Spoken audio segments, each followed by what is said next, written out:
bojoku sayang. Arep napa Mas? Kowe arep tajak rundingan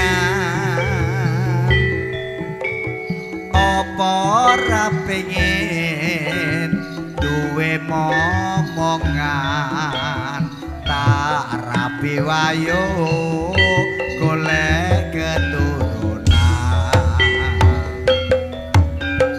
Iwake sepet mas iwak kuniran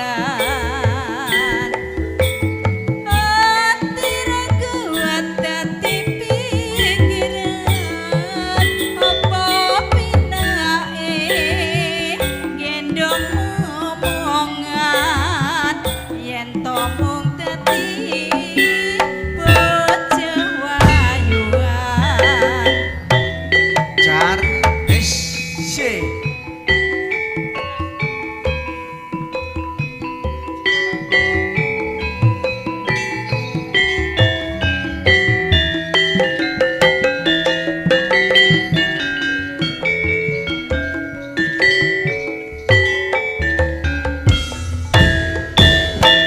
jarene sapa sing akeh bojone tambah akeh rejekine.